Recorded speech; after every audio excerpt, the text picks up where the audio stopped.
All right. Hello, everybody, and welcome to Geopolitical Trends, where truth matters. Excited to be with you as always. Before I start on anything, yesterday I made a mistake when I set up the live stream, the interview with Larry. I forgot to change from private to public. So that's why I couldn't see your comments. So it's just one of those learning moments. And anyway, very, very excited to be with you here. And let me first see who is here. Benny Soon, good to see you. And thank you for becoming a new channel member.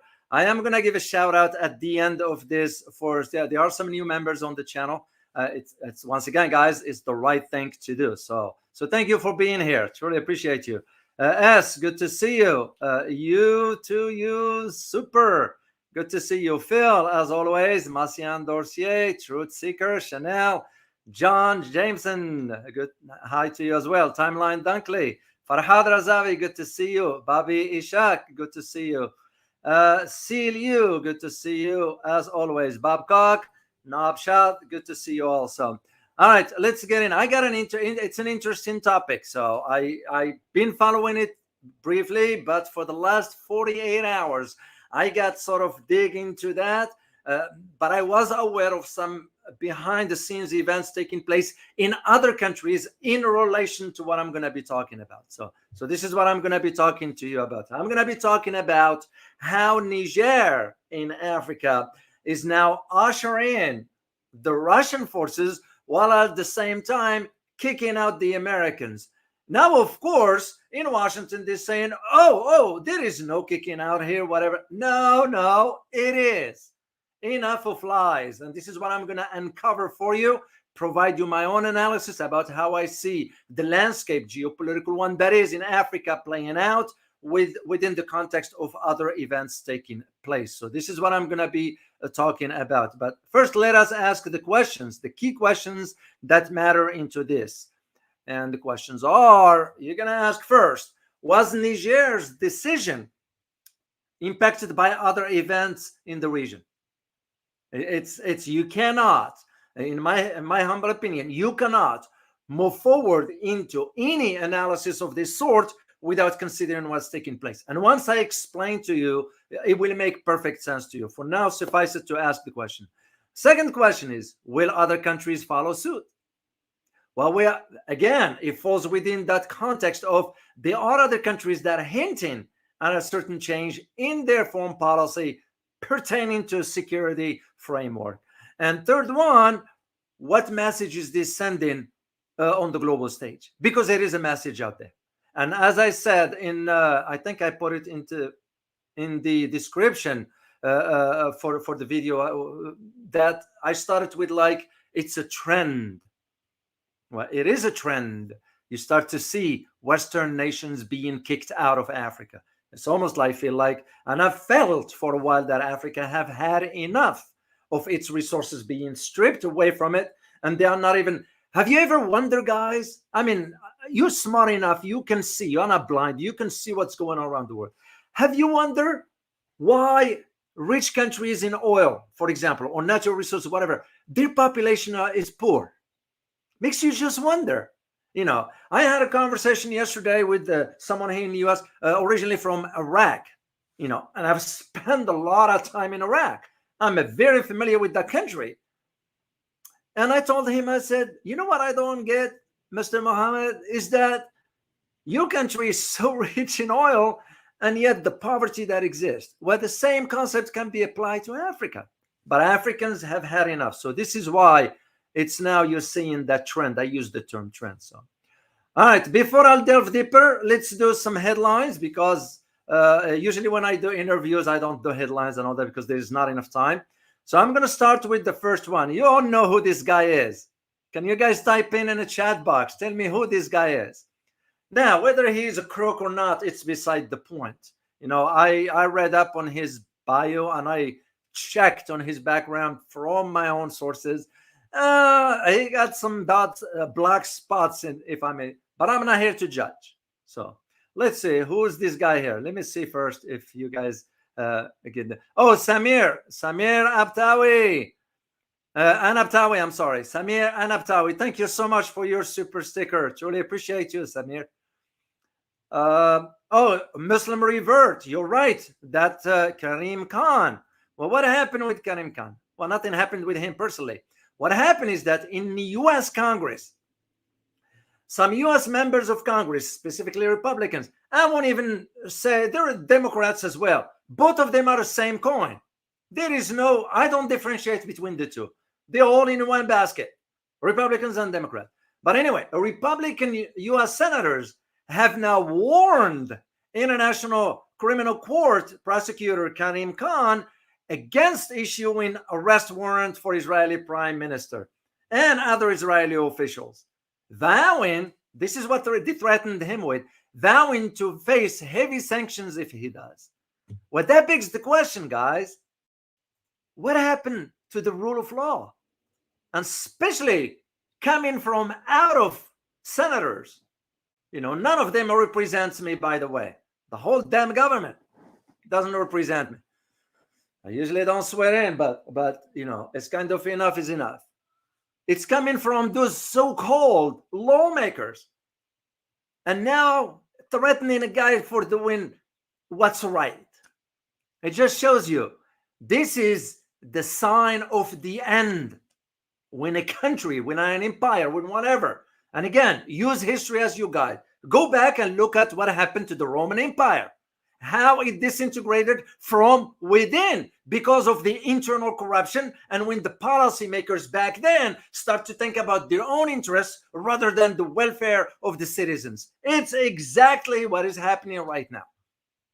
So when you read something like this, to me, it was like, no, that ain't right. It's not right. So second one I have for you is this one right here, which is the bunch of wimps. That's what I call them. I got no respect for you respect people as a human being. You all know what I mean. But when you couldn't do the right thing, when you have the means and power to do so, why should I respect you? This is the image of the recent meeting of the OIC. OIC stands for Organization of Islamic Cooperation, which is nothing but a BS. Because here is the thing. I disclosed when I wrote the Saudi bill. You know the OIC, who's funding it? I'm going to ask you guys, in your opinion, and I know this is a wild guess, but just guess, who is funding the OIC, the Organization of Islamic Cooperation? Let me see your answer in the chat box. And once again, we're just talking here. Remember, this is just Muslim countries. It's not from the Western world. OMC, China, no. Muslim revert, CIA, no. Nothing from not the US, it's from within the Muslim world. It's from within the Muslim world. Which country, in your opinion? No, not Soros. Oh, ALM, you got it. It's Saudi Arabia that is funding this. But you have to understand the history of it, how it came, when it was established first. I detail all this in a book, but suffice it to let you know that the Saudis used their petrodollar to sort of influence the rest of the Muslim world regarding the policies.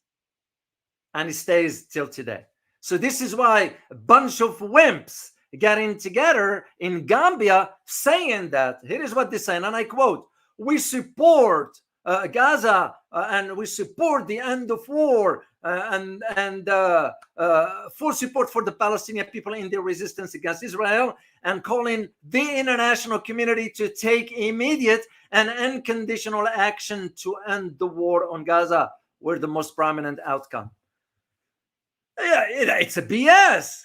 No more, no less. They took the photo up, but they are useless. Arabs and Muslim leaders are useless. And my respect to the Arab and Muslim people. I'm talking about the governments here. So, and I have one more pertaining to similar topic, but I'll let you make the comment, guys. You reach your own conclusion here. You all know who that guy is, right? Who is that guy on the picture? We know it's President Uncle Joe. I don't even like calling him president because he's He has the title, so you call him president, but we all know what it means. Who's that guy there? And this picture was the way it was just 48 hours ago, I think, in White House. No. A good try. Oh, Omsi, I got your point.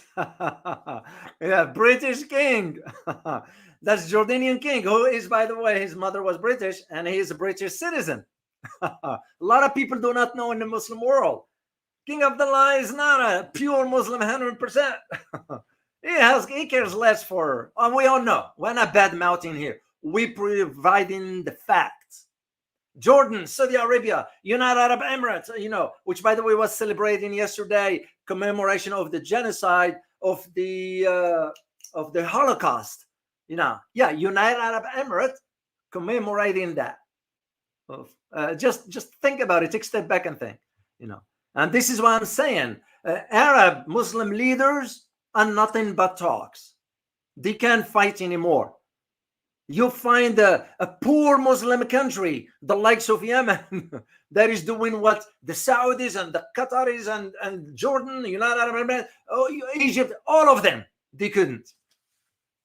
That just tells you the story right there. So, all right, let's move on to what we need to cover today. Okay, by the way, I had a chance to read, let me move this picture here. I had a chance to read articles even here in the US, because remember, just because I don't trust the sources, I'm still going to read to see the level of lies that's been propagated to the American audience since this publication was right here. Well, this one is from New York Times. I mean, are you going to trust the New York Times? But for the reason why I'm sharing this and reacting to this article written in the New York Times by two authors. One is Ruth McLean, and second author is Eric Schmidt. So I'm just reacting to their, but I have my own analysis, has nothing to do with what they're writing about. So, well, here is what they're saying, in quote, the West African country military junta in Niger said the presence of U.S. forces was illegal. Increasingly, the West Africans are questioning the motives of Western countries operating in Africa. That's legitimate questions, and I am not denying that. Is where it gets very concerning is the idea that when you have, for example, as an example, you have, what was his name? He appeared on the Senate House Committee. I listened to the hearing. His name is Celeste Wallander, the Assistant Secretary of Defense for International Security Affairs. I did some work back then, way back, for the head of the Undersecretary of Defense for Intelligence. At that time, used to be what's his name? Geez, I draw a blank on his name.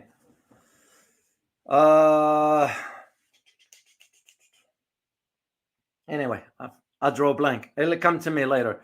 And I did some work for him when he visited Saudi Arabia at the time. And by the way, he wrote his PhD was about 1,000 pages, and he was a former special ops, and he became the Undersecretary of Defense for International Security. Well, Celeste, in this role, Wallander, when testifying in Congress, said to the Armed Service Committee that so far, and I quote here, Niger's ruling military council, known as the CNSP, has not formally asked the U.S. military to leave, which is a flat lie, because a month and a half ago, it was General Langley who went down over there to talk with the military junta over there. Well, of course, General Langley, one with that attitude of, I am the general in American forces and we tell you what to do. They told him, go F yourself.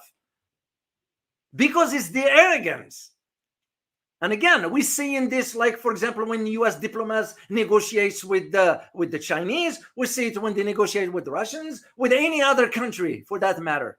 We come from this high and mighty superiority. What for? What for? It's because we don't want Africans to stand on their feet economically and prosper. This is what's at the heart of it. So this is what I'm saying. It is a lie for what the testimony in Congress was. So, well, just FYI, Niger, still the U.S. Troops still there, by the way, but they are about to be leaving. They have about 1,000 American troops there, personnel. And why? Because that's where they operate the drones. This is why we threw France under the bus when the whole, you'll remember, and I did some videos for you guys back then, when Niger kicked France out. We didn't step in. At that time, Niger didn't want to do anything because there is a security cooperation between Niger and the US that was signed back then. Now it's canceled, and Niger doesn't care. All they want is the US troops out. The same argument is made now in Iraq. Well, if we are to say those countries are sovereign states, we ought to respect their wishful decisions, or their decisions for that matter. It's their country. They can host us if they want to, or they can ask us to leave if they want to. This is where the difference is. And I'm going to share some geography with you to put this in perspective, because you need to understand the decision of Niger. It's not happening in a vacuum, like I always say. Nothing happens in a vacuum when it comes down to geopolitics. If you learn anything from me, this is one rule. The second one is, in international relations, optics matter, or context matters. So, all right, let's share the map, and I am going to explain a few things for you. We give credit to World Atlas, of course. And let me get to the picture where the, oh, where is the map? Yeah, right here. All right, let me share screen with you.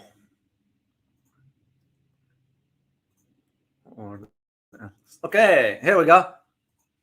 And I'm going to explain a few things for you guys. Let me make the screen bigger. If you get, yeah. I know it's very small. I can't make it bigger than this, guys. That's maybe, yeah, this is how far it goes. But anyway, suffice it to say for now, what is the Sahel region? Then the Sahel region is the one you are looking at on the map that extends from all the way from Mauritania all the way to Eritrea. And you will understand now why Niger, when I move forward into explaining to you what's going on. So just a little bit of geography. Like Larry said yesterday, conflicts are meant to be about geography. So yeah, we are terrible in geography and history, and now it's getting into math and science and literature. You got the idea, guys. That's a sign, bad sign. Anyway, Sahel is a band of territory in Africa that stretches at the length of the continent. That's what's important about it. And it goes all the way from Mauritania, basically from the Atlantic coast of Mauritania and Senegal, all the way to Eritrea and the Red Sea. That's how far it goes. The Sahel acts like a desert to the north, which were Algeria, Morocco, and so forth. They're parts of their territory there, and the fertile savannas to the south. The Sahel was once, here is what a lot of people in the West do not know. Really, they don't know. Is that the Sahel, that region, used to be home to several indigenous African kingdoms back then. And the Sahel, the term Sahel, which is an Arabic, the word is Arabic, as-Sahel, or the edge, if we are to do the translation. Or in some translations, they're saying, well, you can use the term border. No, I won't go as far as saying that for the same, because borders in Arabic means hudud. Sahel means the edge. So in Arabic language, at least to my knowledge. And if I'm wrong, please correct me for whomever speaks Arabic and know the ins and outs of it. So, now, here comes the important aspects of it. You need to understand all this. If you're looking at the map, you look where Niger is. Of course, Mali has its own now. Burkina Faso has its own. But you need to take this within the context of 3 other countries. And this is what part of what I'm going to focus my analysis on to provide you that insights you need to have. The 3 countries are Chad, Sudan, and Eritrea. And we will detail as we move forward for why that is. So here's the thing. The announcement now by Niger, which, by the way, just came on Saturday. And I know it's what the media here and the publications, the backdoor of the U.S. government saying otherwise. Well, they didn't ask us to leave. There is no formal agreement. No, because I am going to provide an image here for you to see. Then I'll provide you the statement.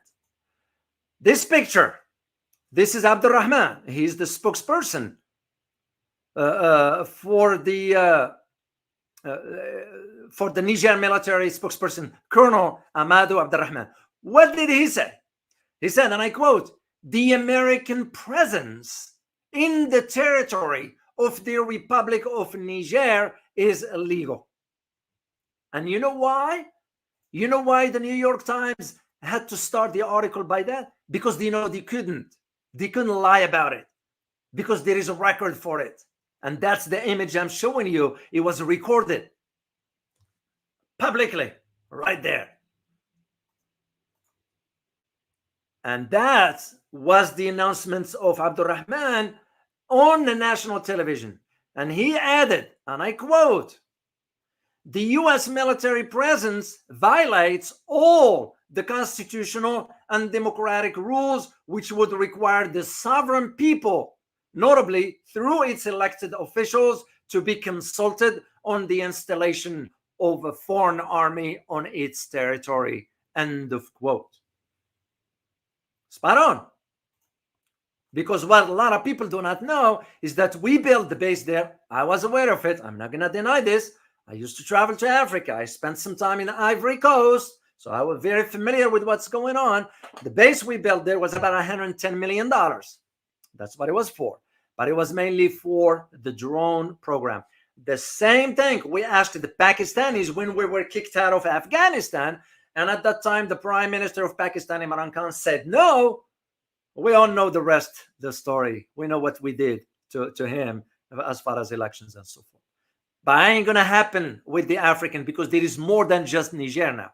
So, and that is the reason why after the coup that took place, that took out the former president, I won't call him president, is a puppet, Mohamed Bazoum, because he was working on behalf of France and the US and Germany and all the same thing what Tinubu of Nigeria is doing on behalf of the oil companies, the like of ExxonMobil and BP, British Petroleum, and what's the other one? The Dutch.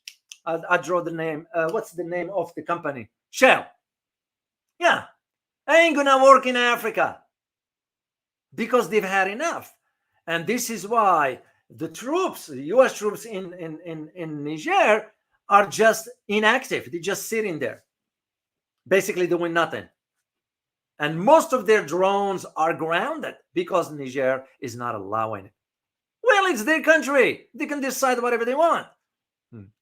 And this is where the lies comes in on our part by saying American officials have voiced alarm in the meeting about several other issues, including whether Niger military government was nearing a deal to give Iran access to Niger's vast uranium reserves. Well, who are we to decide? It's their sovereign country.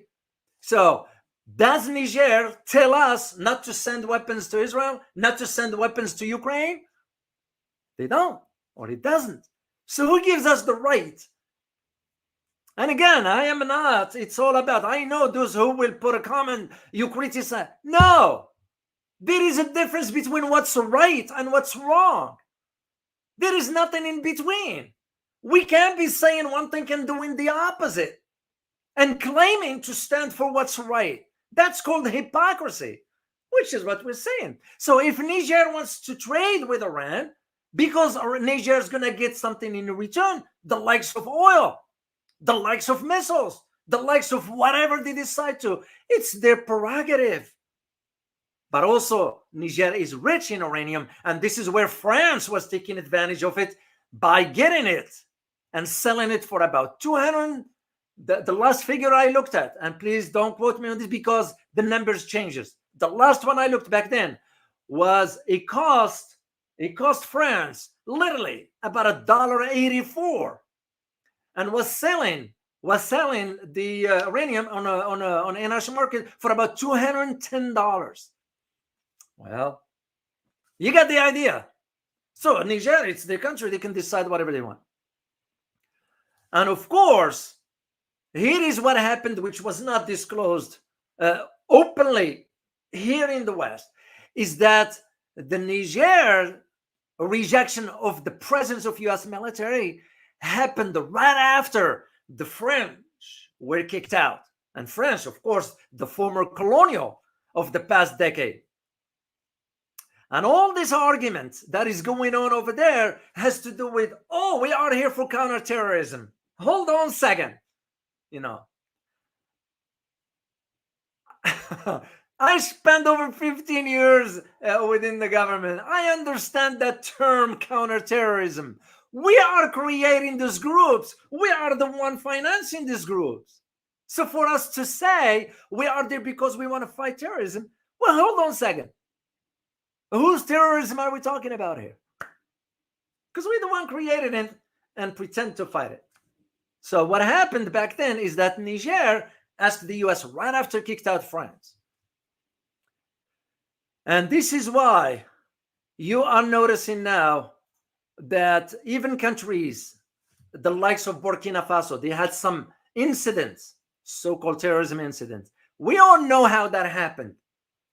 But at the same time, there are other countries that are fueling that.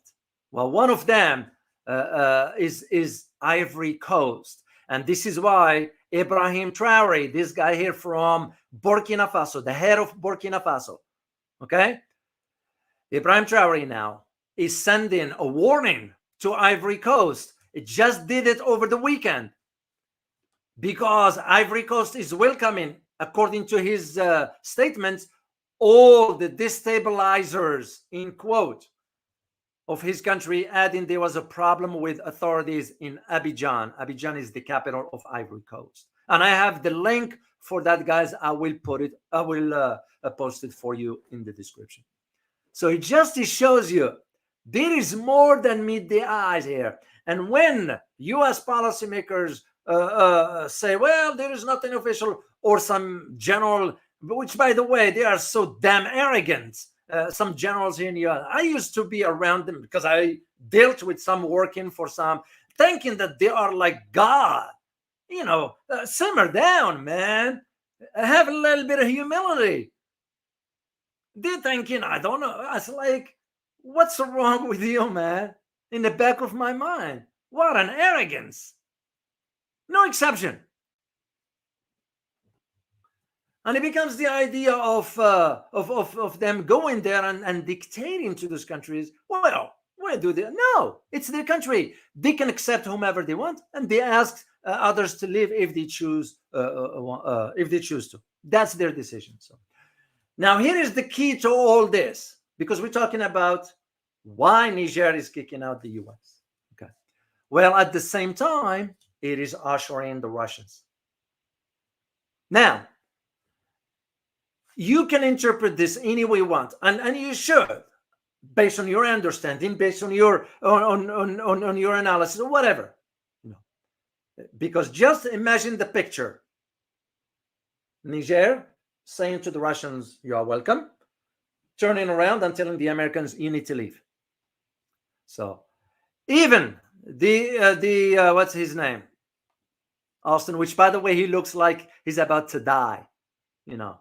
It's bad karma is catching up with him. Yeah, he doesn't look well, by the way. So it's just a matter of time. Anyway, he's saying, well, we have to confirm that both the U.S. and the Russians exist in the same base on two opposite ends, which is true because the US has not left officially yet. But Niger is saying, you need to pack up and leave. We don't want you here. And this is why you have the locals are saying, Army, US Army, you need to be out. Did you see the sign? No bonus, no negotiations. In other words, no bribes, no negotiations. Because that's what it is. They just don't want to. It's their country. They can decide whatever they want. How about if we honor that? But there is a much bigger picture. That's why I asked the question at the beginning. What is the message on the global stage? You get little countries asking the US to leave. And here is a question for you. And the question is, are we going to see this? In your opinion, do you believe you will be seeing the same pattern in Asia, knowing what's going on in Asia with the presence of US military? Just yes or no.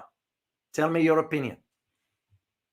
Would you, or do you consider seeing the same in Asia as we are witnessing in Africa? Oh, Dejuma Boutique, thank you very much for your super sticker. You wrote at least 10 unalived African lords were by France. That is correct. That is correct. That's how they maintain. That's why, and I don't shy away from saying this. Thanks again. I much appreciate you for your super sticker. I don't shy away from it. Corruption among African leaders is very rampant.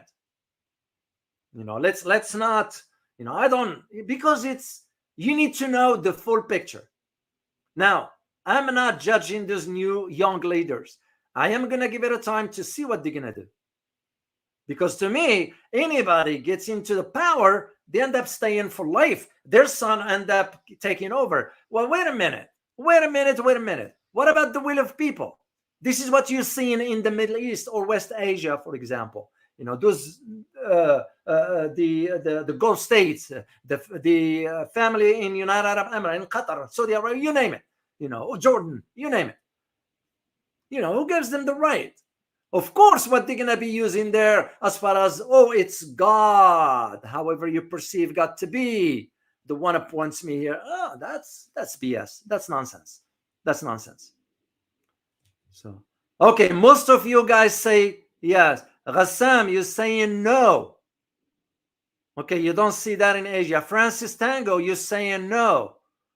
Can you guys provide just brief explanation for the whole community to know where you're coming from? John Smith, you're saying not at all. Ronki Station, you're saying no. Wow, because that will bode bad. It will not bode well for Asia. And to me, personally, I will have to side with those who said no, because I don't see that happening in Asia yet. As a matter of fact, it's going into the reverse by expanding the US presence there.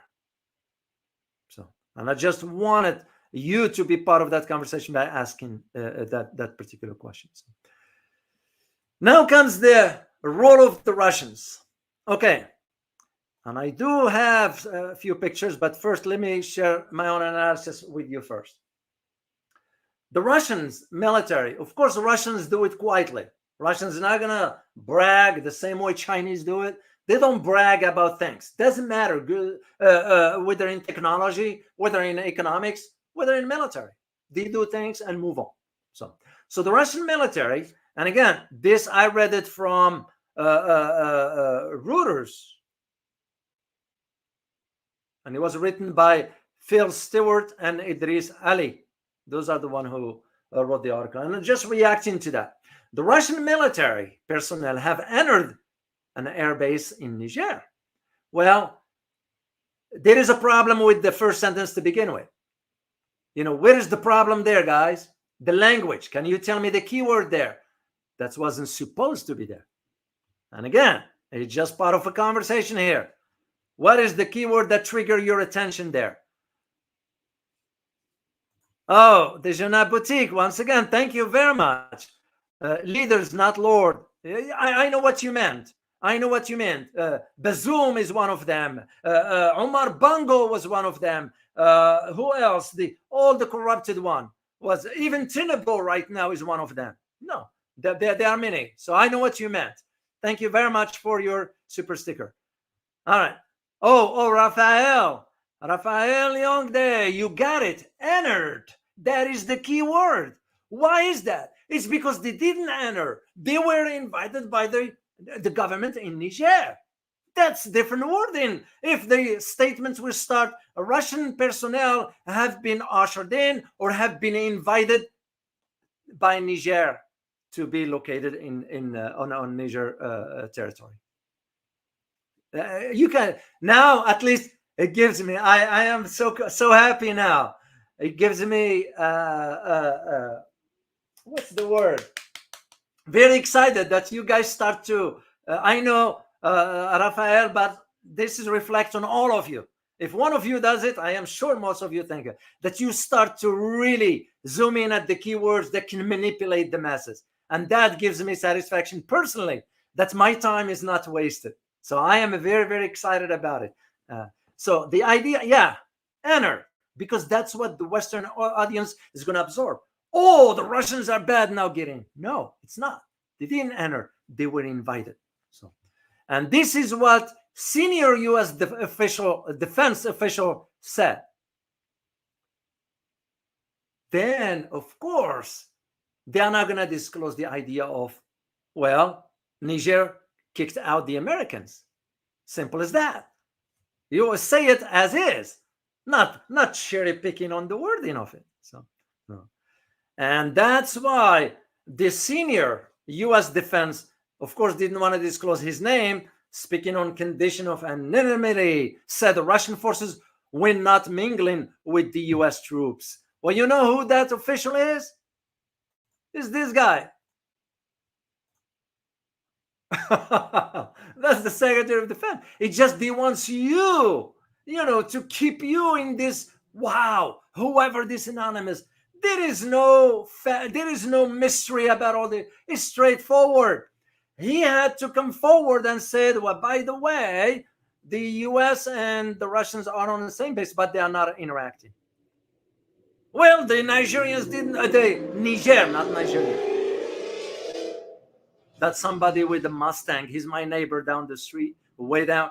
He has these loud mufflers. I can hear him when he turned his car on, way down. So he's a young guy. So here is and that's where the difference is, guys. And I am so, once again, excited that you can now, when you see an article, read it, you spot the keywords right away. So, but here is what I wanted to talk to you about: the other countries that falls within the big picture of why Niger made that decision. So, okay, we started with the first one, Burkina Faso, briefly. But there is a major one that's going on with two main countries. If we are to go back to the map, and I'm going to put it back up here. And we're looking at the two countries are Sudan and Eritrea. Those are for strategic locations and also geopolitical reasons why Russia is sort of expanding its ties in those two countries in conjunction with now the presence of its forces in Niger. Very, very, very interesting. So it becomes the question, and this is the base. We had the same one in Iraq, I remember. As to when they're going to be leaving, I don't know. So let's start with Sudan, because you need to understand, and I have a picture for you. This is the Russian ambassador, and I got this stuff from overseas, by the way. Let me see where I get this one here. This is the head of the assistant commander-in-chief of armed forces in Sudan, the guy in uniform, the one you're looking at. His name is General Ibrahim Jabir. And that's the one who met with the Russian ambassador to Sudan. Why is this? If you go back to the channel, if you check, I did a video, maybe not on this channel, maybe the other one, the big one. Anyway, the channel back then, I talked about how Sudan and Russia will be talking about the establishment of Russian naval base or Russian base on the Sudanese territory. And this is part. Russia's looking at it from a strategic perspective. You also the Sahel region. You look where Sudan is. You look where Eritrea is, but also the three other countries, Burkina Faso, Mali, and Niger. Right at the heart of where Africa is. And the conversation there is because it has to do with the base. And the base is going to pave the way for the Russians to expand their presence there, but also limit, because African countries do not want Western countries anymore. The likes, I mean, you all know the history of Western colonialism, imperialism, whatever term you want to use, what they have done in Africa, from the Dutch, the Belgians, the Germans, the French, the Americans to a degree, but the Americans are in a different way. The who else? The Portuguese. Well, I have to go way back. Portuguese didn't do much, to my knowledge. The Germans, the French, the Belgians, the Dutch, and the French. Especially France. So, okay. So that is the key that I need you to understand when it comes down to Sudan. It's because the talks about the establishment of a base, Russian base over there. Then comes the second country, which is Eritrea. You saw the map where Eritrea is. That's an easy access to Red Sea.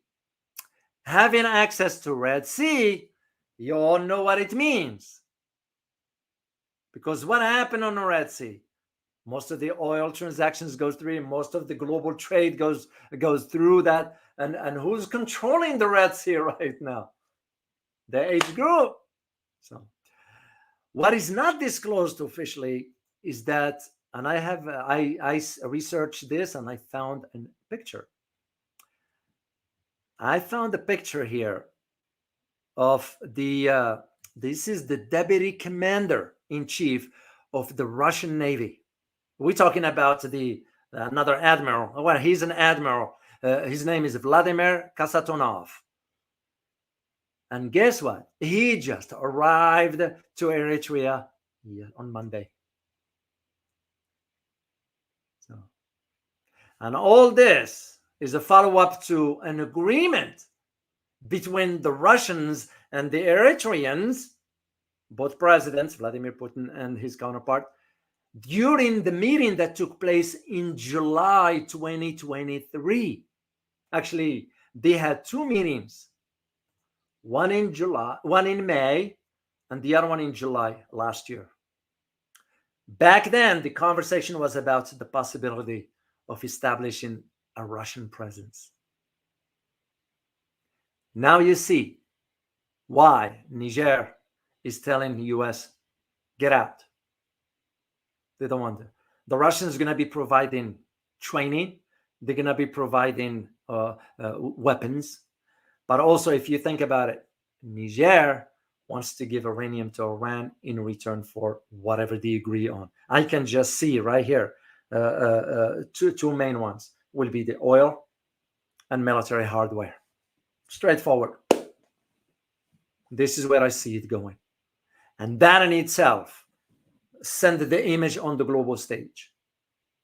The era of Western hegemony and dominance, it's coming to an end. Whether we like it or not, whether we want to accept it or not. That's the fact. That's the reality of it. More and more countries is going to follow suit with this and telling the Americans, please leave. Now, I'm going to take you back to Asia. I do not see this happening in Asia anytime soon. Why? Because you have countries, the likes of Philippines, and I'll say it straightforward, the likes of South Korea, the likes of Japan, the likes of Australia, the likes of even in New Zealand, even some, I've been told by someone inside New Zealand, that the possibility of this government, meaning the New Zealand government, it will be a one term. I don't know about that. It's because it surprised me that New Zealand took a turn in a wrong direction, especially when accepting the pillar 2 of AUKUS. Pillar 2 deals with the pillar. There's pillar 1 and pillar 2. Pillar 2 deals with the nuclear aspects of it. New Zealand, whoever thought? Australia is gone. South Korea is gone. Japan is gone. Philippines is gone also. Now, that will leave you with Singapore to a degree. Give or take. And that's why I don't see this happening. To those who said no in the answer, I see your arguments and the right one. And of course, things can change. But I just don't see it. I don't see it at this time.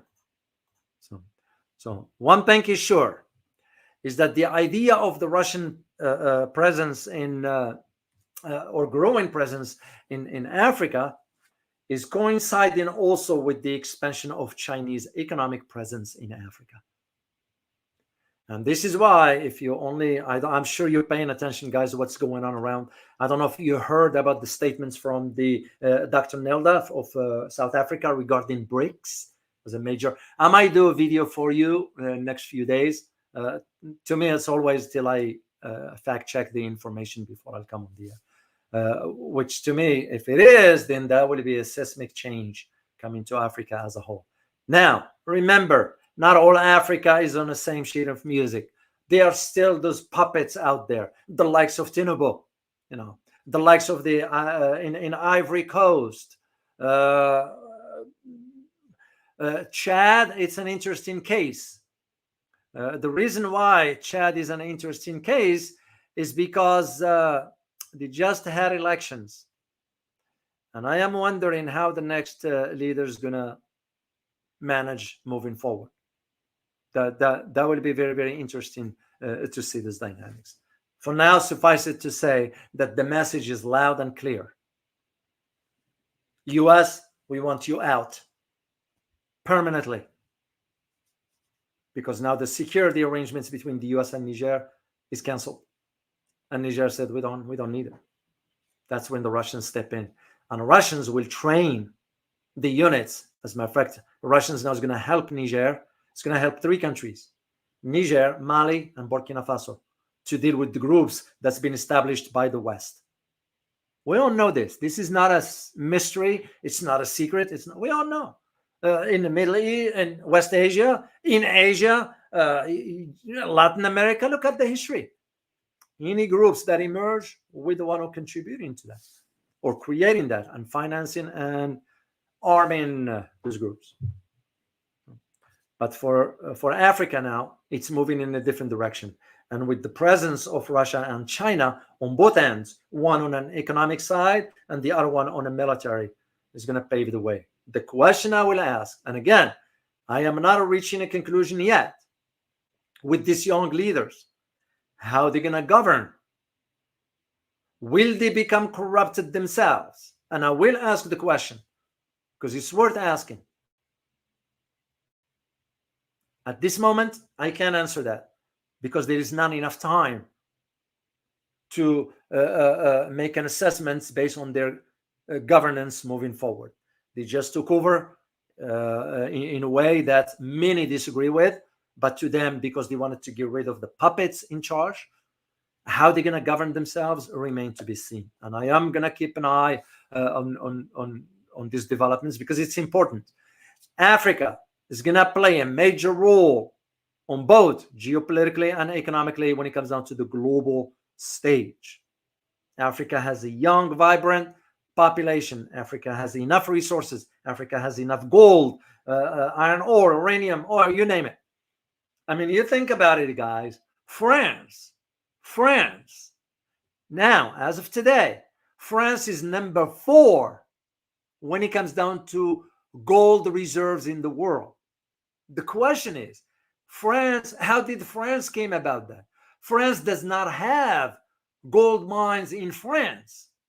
I go to France. My family lives in France and so forth. I mean, I've been aware of, there is no gold mines in France. All that stuff's coming from. Yeah. And this is why in the US now, And again, it's being quiet. They don't talk about it here. A lot of countries moving their gold out of the US quietly. So this is what's very, very important for you to understand. These kind of statements by Niger, it's not in a vacuum, and it's not about just sensationalism or what. No, no, there are facts behind it. I know I waited on this to confirm certain information before I'll share them with you, because I want you to have the accurate information into all this. All right, I'm going to answer a few questions from you guys. That's all I have to share with you. But as I said earlier at the beginning, I'd like to just say thank you or give a shout out briefly to the new members for the channel. It's first one, it's Forever Bosnia USAA. Thank you for becoming a supporter. Benny Soon, Janice Raw, Ms. April. Thank you for becoming a member of the channel. Ben Tao, Juniper Lee, an avid supporter. He rejoined again. And Tinox Sipili, thank you for becoming a member. Tony Badrawi, thank you for becoming a supporter. Anza Jocho, and R. Amin, and Jonathan Ascension. Thank you all for becoming a channel member. Truly appreciate your continued support. And speaking of support, should you guys decide to support this channel, you know what I do? You know what I decide to do, because I am not teaching back at the university. It's becoming clear to me. Maybe we're done. So this is where I devote my time and energy into all this. So your support will be greatly, greatly appreciated. So, and thanks already to those who've been the likes of Osiris, been buying me coffee, TC Kwan, many of you guys buys me coffee on a regular basis. And to those who send also donations on, or support rather, on PayPal. The last one I received was from Abbas. That's the name I saw there. It might not be the right one, but that's the one. Abbas Walid, I believe. Thank you so much for your support. It means a lot. So, and I am very grateful to you all. So, all right, let's answer a question or two, and then I'll go. Where was it? No. It was this one here. Yeah, I'll say, which country has been destroying the planet? I'll let you guys answer that one. You all know. My country is not doing right by humanity in general term. I'm a believer. I am a believer of this concept of live and let live. Just because we lose in power, it doesn't mean we go about destroying humanity. It's not right. It is not right. How about if letting people live? They can, their country, they choose whatever. Why are we dictating the terms to, I don't want anybody to come to my house and dictate to me, determine what I do in my own house. Well, the same concept applies. What gives us the right to do so? Yeah, it's not right. So truth seeker, you got the answer right there. Yeah, straightforward. We can shy away or hide the truth. Simple as that. All right, let me see another question from you guys. Then I'll go from there. All right, let me see from AG, the silver bullet. Dr. O, good afternoon, and good afternoon to you too. I have an unrelated question for you. Since your former army, thought on the army plan on laying up and afloat its pre-positioning fleet. Yeah, we kind of conceptualized that idea way back.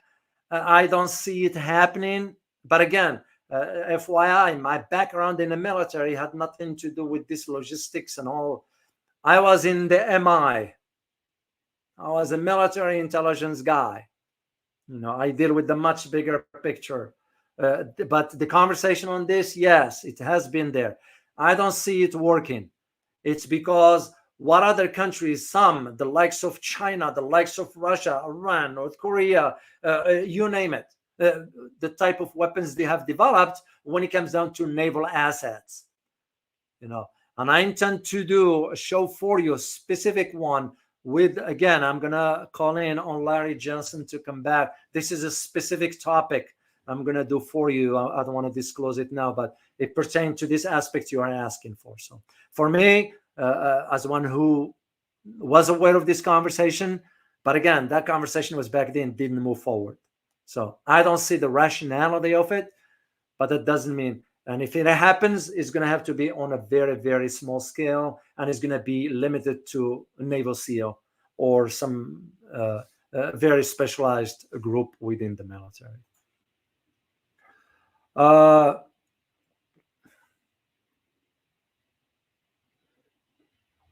Rafael, a question. Russia gonna have a new Secretary of Defense. What is your take on it, sir? I'm not aware of this yet, but if it is, it's because that means they're entering into a different phase. As a matter of fact, I'm glad you brought this up. It's because if you only know, guys, what the Russians just announced right now. They announced that they will retaliate against Britain, the UK, if the UK provides any weapons to the Ukrainians to attack inside Russia. And I don't believe Russians are bluffing. And the idiot foreign minister, David Cameron, for him to be spewing this, the guy is an idiot. And I use the term, not another puppets. They are not considering the weight of the words they are uttering. This is why the Russian president went ahead and initiated the exercises for the tactical nukes. Larry talked about this yesterday. And as a matter of fact, the speech that the Russian president just gave today after the inauguration, after his election, his fifth terms. That's what he's talking about, that they will retaliate against any British providing weapons, because that's suicide for Britain. And we all know that Britain, it's useless. Britain is going down the drain. It is already in the drain. So I don't know about the new secretary. I do know that the deputy secretary of defense in Russia is now under investigation for bribes. And I think the punishment is going to be harsh, and it ought to be. Corruption, man, corruption. To me, I know the answer. You know what the answer is, right? Yeah, you put him there on the Sunday after church. That's to me the answer. Harry Local, good to see you, man. I haven't seen you for a while. Good to see you, Harry. So, yeah, Rafael, I'll find out, and I might just mention it one day when I do the next live stream. Partha P. Is Russia planning to extend its international north-south trade corridor into Africa? That is correct. That is correct, because they're avoiding all the sanction stuff. Yeah, and as a matter of fact, it's not just Russia. Iran is doing the same. And so you're absolutely correct. They're going to move into that. They are moving into that direction. And speaking of Latin America or South America, Argentina now realized it shot itself in the foot by not joining BRICS, which is, to me, BRICS should not, in my opinion, should not open the door to Argentina anymore. That's it. Because this flip-flops gives you an idea right there. It's because the inflation inside Argentina quadrupled. We don't hear much about it. Why? Because we're the one who placed the clown Javier Milei in position. So, yeah. But the north trade route is correct. The north-south trade corridor. It's and the Russians are going to be moving into that direction. So.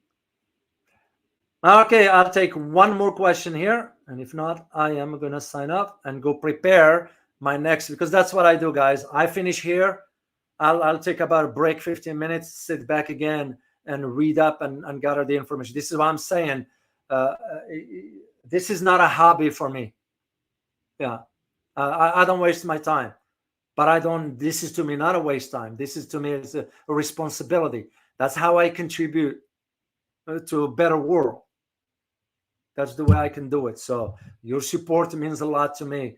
whatever capacity, whatever that is. And I am very grateful. I know some of you, and I am aware because I follow up with some of you. If I don't see you around for a long time, I have my ways of reaching out. And I did find out some of the avid supporters, their circumstances have changed. And it really pained me to hear about that one. I wish I would be in a different position to help them out, and I'll do it in a heartbeat, because that's the whole idea of paying it forward.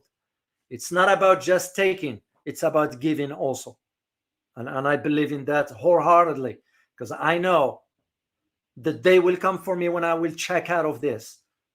All this material or all that, I ain't taking this with me. All I'm going to take with me is what I have done for humanity writ large. It's not about what I've done just for my family, humanity writ large. And this is one of the ways that I feel I can contribute. I wish I can do more. And who knows down the road what might happen.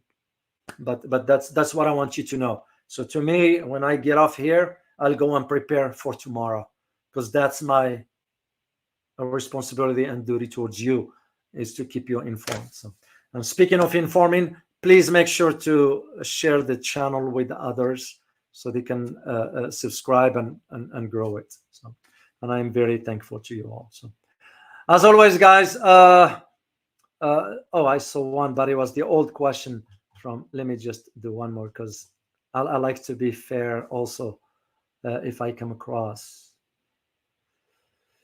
Oh, Chanel, thank you. You're almost welcome. Thank you all. Thank you all, guys. You're most welcome. So I truly enjoy you guys as a community. I really, when I don't talk to you in 3 or 4 days, I miss you all. And I want you to know this. And I am not an emotional guy. I don't talk emotions much. You see it in my, I was told one time, you won't make a good actor. I say, I know that, because I can't pretend. I am what you see. When I'm happy, I'm happy. When I'm pissed, I'm pissed. When I'm angry, I'm angry. When I'm whatever. So that's just yeah, you're right, Chanel. That's what Mali did, sinking Argentina even deeper. They will never come out of that debt. Yeah, you're absolutely correct. So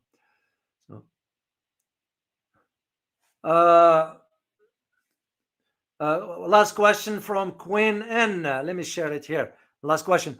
Does more African countries will follow the Sahel nation lead of confederation? No, I don't see that happening.